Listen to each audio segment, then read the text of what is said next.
Right, so we got ourselves a nice little do-it-yourself DSO138 oscilloscope. So this was an Amazon find. It was 21 bucks without the case, but I guess I could pick up the case later.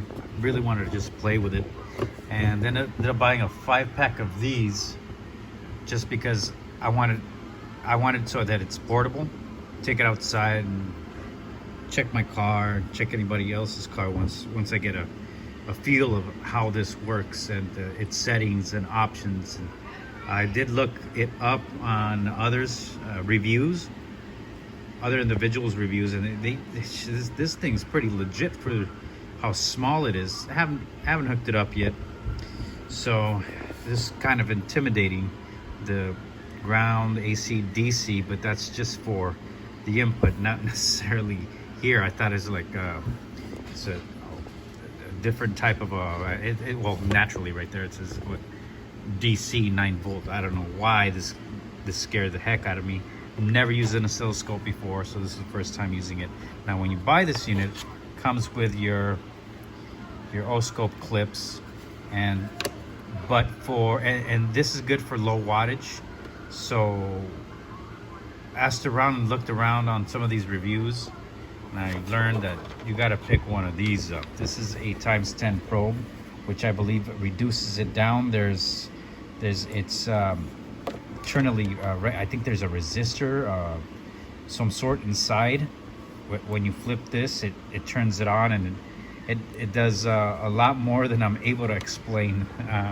But essentially, it's to use for checking an amplified signal, which I'm gonna go here and check this and see where I clip, because I think this goes all the way up, all the way around. It's knobs on, not on, but this amp board goes all the way here, but around half it starts sounding distorted. So I want to see where that is, maybe mark that, so that anyone that uses the Civil Box, in this case it'd be my sister, or any of her invites, know not to go past a certain point.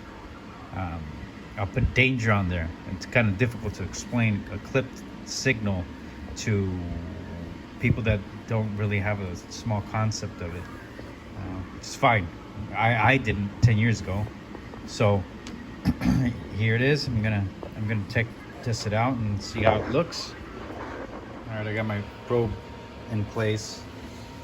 100 a kilohertz, which is 1,000 hertz. Have it going here, have it sit here. I'm gonna gradually turn it off. This is connected to the aux, okay?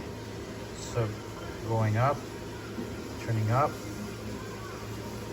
still clean, and that's starting to look a little distorted. And that's really distorted.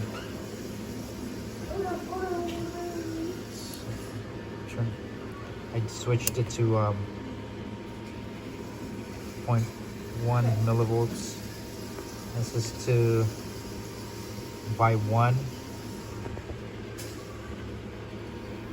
Mind you, I have it on active current.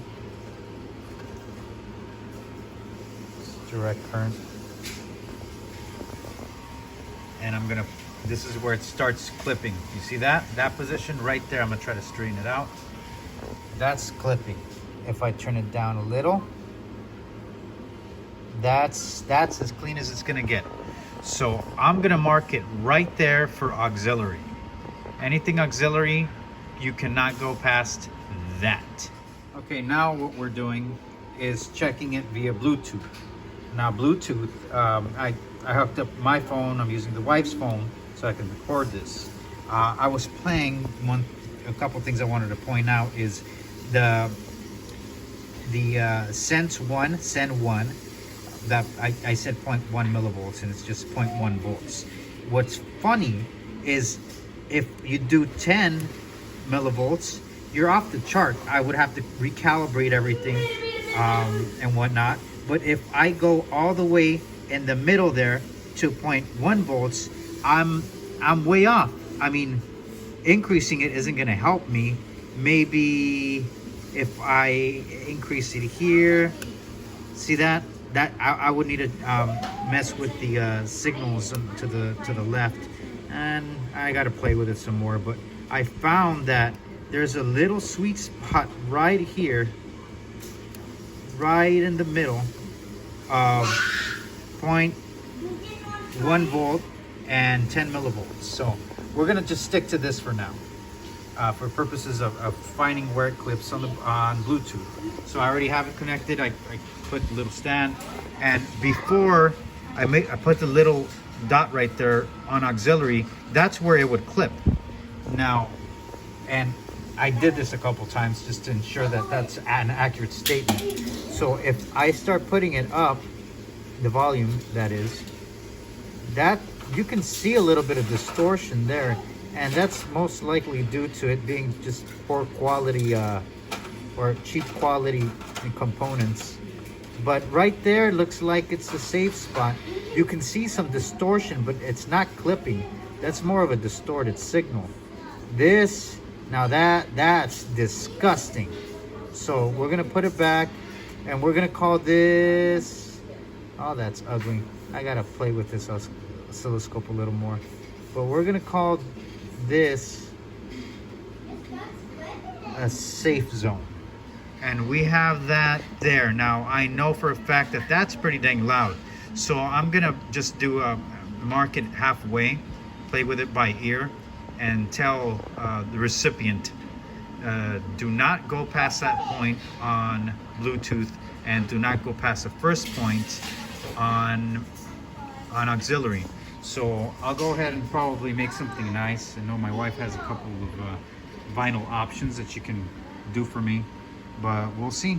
So that's how it goes, and that's a little overview of the DSO-138 at first opening box review, if you will. Still haven't played with it as much as I'd like. See you guys later.